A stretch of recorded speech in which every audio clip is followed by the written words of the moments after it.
Now it's just time to go over with these with a bit of a dry brush to do the brown bits again. So I'm just going to take some more of my original colour, and where I'm going to go a bit different on this one is I'm going to find another colour that's a little bit lighter of a brown and dry brush with it. Shake it up properly. I'm going for Mcfonz brown, which in itself is quite a dark brown. You could probably just actually use this straight away. That's more or less, it's a very similar colour, but I just wanted to tone it down a little bit for this bit. So I might use that as a colour for one of the items on one of the pieces. Right. Go back to our old trusty. Make sure we don't have enough. Again, this is an old battered medium base brush, which has kind of seen better days, but for dry brushing may be perfect. And just repeat what we did before. Just dry brush.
Right, so I dry brushed all the pieces, and whilst you might not be able to see exactly how that's worked out, you will do shortly, I guess. Again, it's going to be another couple of layers of, well, I think I'm going to do another layer of dry brushing anyway. So I'm going to go with some more Mcfonz brown. And this time I'm going to add in some Shabti bone, which you could have used the other cream stuff that I've got, but this bone has got a little bit more yellow to it, which just helps the brown not look too sort of white. Right, here we go. So this is where we want to go a bit like that. And again, we just go over. Again, maybe picking out the edges more than the middle.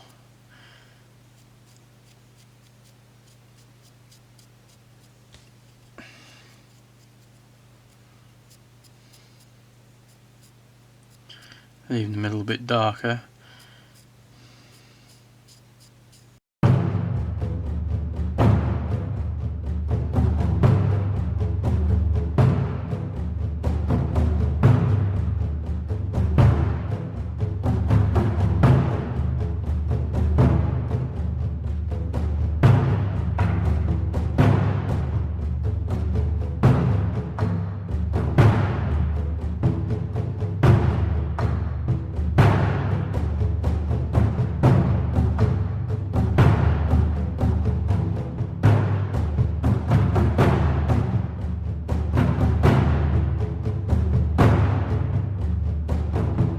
Right, and now I'm on to the final bit, and this bit, it needs to be more bone than it was last time. So I'm going to put a bit more bone down. It's probably too much, but you can never be sure. And this time, only a tiny amount of Mcfonz.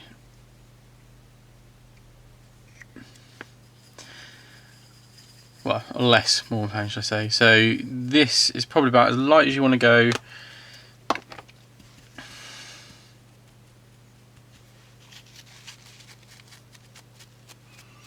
Take some of the excess off on there.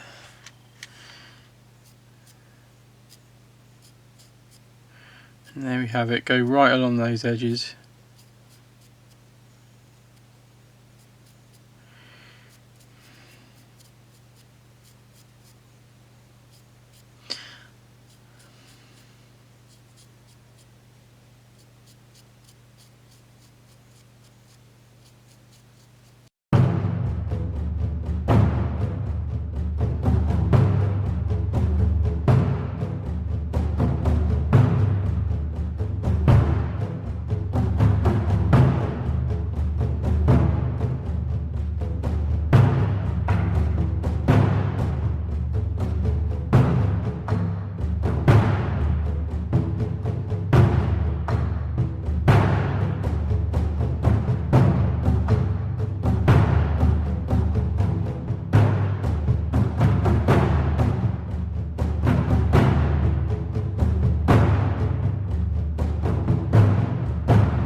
Right, so for the last bit of these, I'm convinced myself that I need to do a slightly lighter dry brush on some of them, but also you'll notice where the cut tree stump is. If it's freshly cut, or even if it's not freshly cut, normally the rings on the middle are of a lighter colour than the middle. So obviously where the bark is, it's darker. So I definitely want to go over that with a slightly lighter paint, just to give the impression that that is the middle of the tree stump. And what I'll do is I'll go over this later with a wash, just to re-pick out those rings.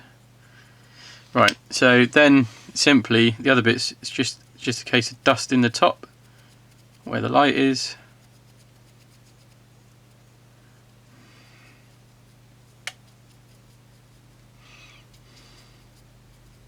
Perhaps down the middle of the others, really lightly like that. I think that's a quite nicely done chest, if I may say so myself. I'm just going to, perhaps on the logs, yeah, just really right on the edge this time, nowhere else.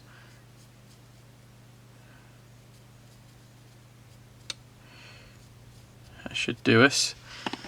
And then on the things like these, just on the top, on the edges, just to bring out the edges a bit more, so they come through. Awesome. I think there's just this one left. Just round those edges.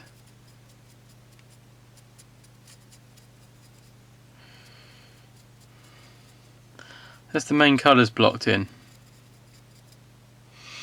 Right, what I'll do is I'll come back when I finish painting the other bits. I'm going to use the same technique on the bottom of this as I did on these earlier in the vid, so it won't be anything new, and the rest I'm just going to colour in using normal colours. So I shall see you back when I've had these done. Hi folks, and back with another little bit of an update. So what I've been doing just literally is base coating some of them, so you can see I've added the gold. For that I used let's have a look. It is Retributor Armour from Games Workshop. So I've used that, and I've mixed in a bit of silver as well, so you see I've gone around and painted the metallic bits basically. I've also painted the base bits which is Miniatures Paints Earth Brown, which is a really nice colour. That bit needs shaking up and stirring a bit more, but it basically comes out this colour up here. That's fantastic as a base colour for the ground, and it's really helped me. You can really start seeing details and bits better now. What I've noticed is this guy's got an arrow in his back, so I need to be painting that. But yeah, I've given him his cloak green. I'm going to paint some more of him in due course in terms of what he's wearing. If he's a messenger, he probably needs to be a little bit more, not camo, but you know, fitting in with his surroundings a bit more, so that's why I went with the green coat. And obviously picking out the the bases on the stones that I did earlier. So yeah, that's where I've got to so far. What I'm about to do is add some ink to the coins just to define the coins out a little bit better. This is all okay. I need to finish the shields off. So different colours. This shield's going to be red. I'm probably going to go blue with a white surround for this one, and then I'll go with a different colour for this one here, maybe a green. And then it's just a matter of filling in the details on the other bits, like the black cannonballs, getting the sacks to be a lighter sort of Hessian colour, and there's some bottles in there which are, they look like, if you look really close, I don't know if that will show up on there. Yeah, there you go. They're like the little ceramic jugs of days gone by, and then in this one looks like it's got some spuds sticking out the top, so I'll be painting those kind of colour as well. And there's some bread on this bit. So yeah, I've basically just done some of the details so that you can see, otherwise you'll get bored of me painting absolutely everything, especially when these aren't figures. But I thought I'd just give you an update, and I'll have to be doing the stonework on this as well. And of course, piece de resistance for the end will be the flames. Right, I'll see you in a little while when I've got a little bit more to show you. So just another little update. Added some more colours in. They're going to get a wash first, and that's what I was showing you about the different colours. I need to go with the green on that one, but I'm going to give it a wash first anyway. So these are all going to get a wash, and then I'll go over the main colours. My camera can decide which way it wants to look at you. Yeah, sorry about that, it's just flipping between the two. Yeah. So they're going to get a wash on some of the places that I haven't yet washed on them.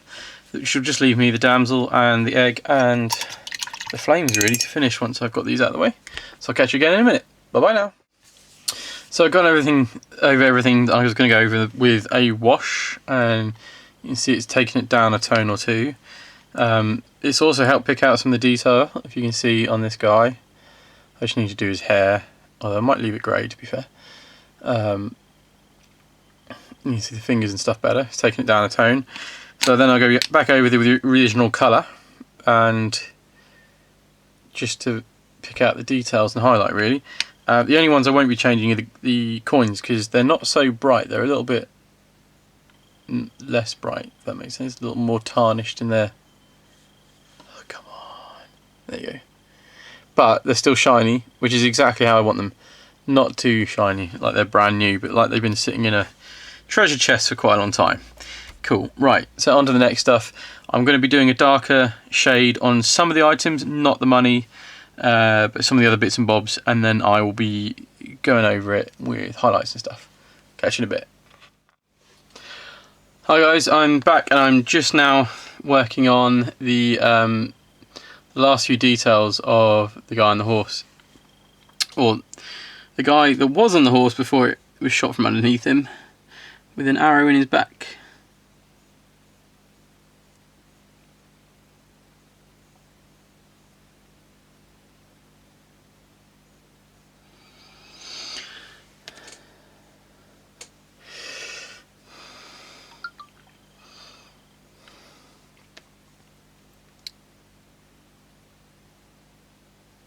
Quite an unfortunate chap really. Clearly shot from his horse by a very, very good archer.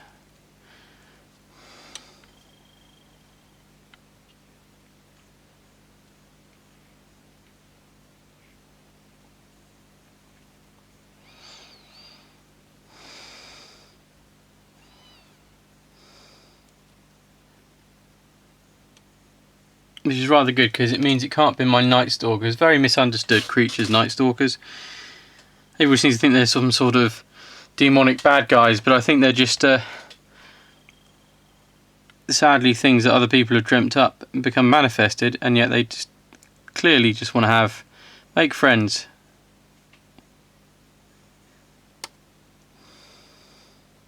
A bit like Monsters Inc. That's the way I look at it.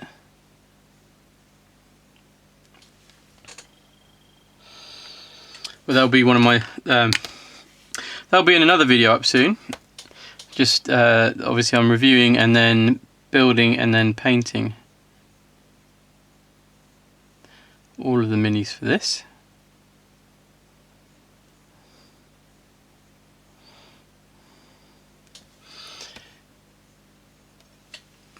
Hopefully you can see his face, and when the camera wants to get it right, it's slowly coming together.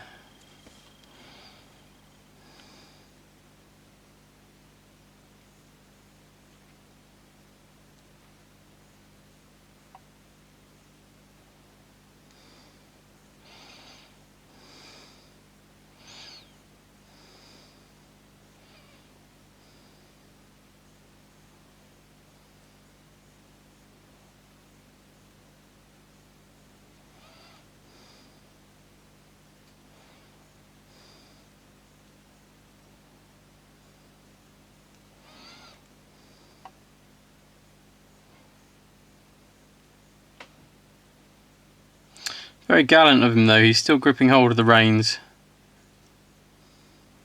of his horse. Has a little bit of strength left in him yet. Not quite finished.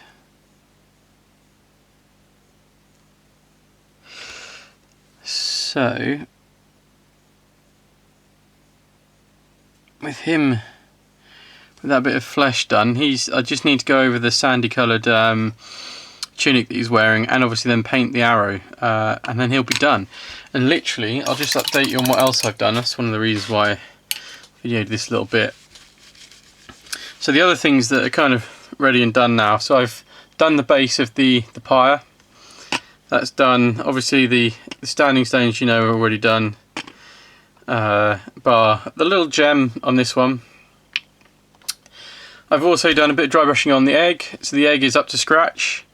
Lots of nice little subtle detail on there, which you can pick out with a dry brush, which is quite nice. I've literally just got to paint the dragon, the baby dragon that's bursting through. Again, I don't know if you can see this very well. Yeah, let's try and see that. Yeah, little dragon bursting through at the top. I've also done the armor box pretty much. I'm kind of happy with that. Might go back and go over that red one more time, maybe the blue, because there's a little bit of silver on it, but I'm not as fussed with that. I haven't done any battle damage on it, but that's mainly because I figured this is a box of new bits, so new items or treasured items. And the kind of box of food and drink with the clay flagons in it, I've done, well, jars of beer there, that's done. So that's ready. And as the same with the tree stump with satchel and a couple of pair of pistols, and is the treasure, and the pile of gun accessories. So all I'm going to do with those is, apart from the pyre obviously because it doesn't have it, but the ones with soil and stuff on the bottom are going to get a basing treatment. So they're going to get some tufts, some flock and some other bits that are done to them, just to finish them off and make them match in with what my battlefield is. That just really leaves the only two things that have no paint. Well, I say no paint. I've got the damsel in distress. I'm gonna turn this because for some strange reason the camera isn't deciding. Have a look. Just bear with me 1 second. I'm gonna flip the little screen around because it might help it. Right, yeah, it seems to like that. So the only things that I've really got to put paint on are the damsel in distress kind of figure. So I'm going to decide on what colours to paint her. Blue and white would be the most traditional, I guess. Blue dress, white corset, and the flames. Now, flames are actually lighter at the bottom and darker at the top, so this will probably be something that I do in a moment, really. And obviously that sits, as you can see on the top, it sits upon the pyre. So I'll get all that done, hopefully, in the next the next, like, say, half an hour or so. But I'm just going to finish off this guy paint his tunic, and then I'm going to do the arrow, and then I'll call it a day on him, because that's pretty much done. And again, like I say, all I need to do then is add tufts and the flock and stuff that I do to the bases of my miniature, so this ties in quite nicely. So yeah, I shall see you again in a few minutes.